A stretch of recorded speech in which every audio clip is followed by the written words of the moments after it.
Hello everyone! Good morning, good morning! Ayan, welcome back to my channel.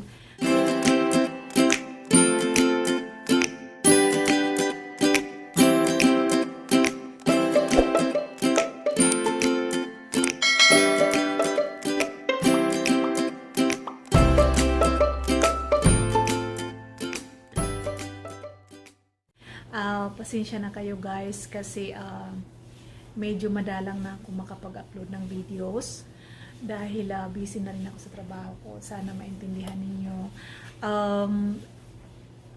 Hindi kasi kagaya nung dati na naka-work from home ako na pwede ko pagsabayin yung YT tsaka yung trabaho ko.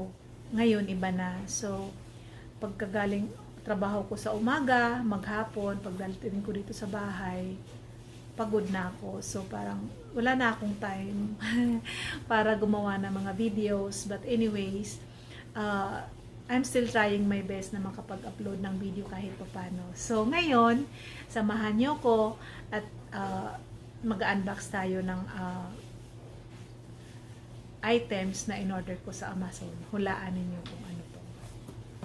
Ito siya.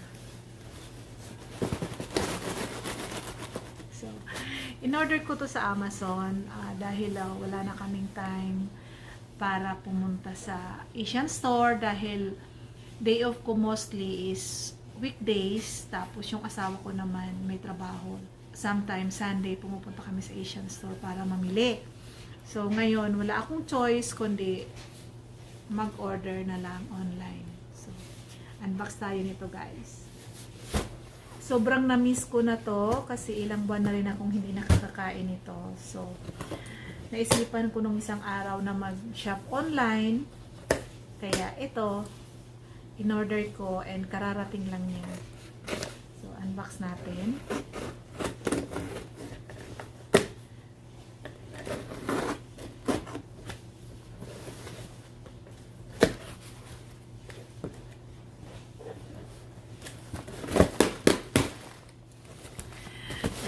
Binuksan ko na siya guys.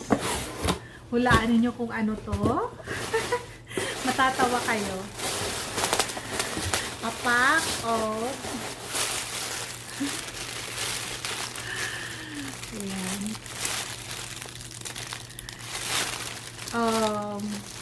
1 dozen of Lucky Me Pansit Canton. Ayan. Ito yung original flavor. Ito yung chili mansi. And then this one is hot and spicy.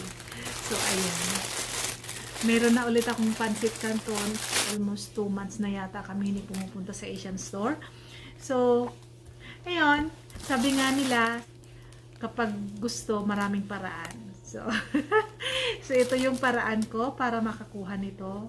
Nag-shop ako online through Amazon. So, yun guys.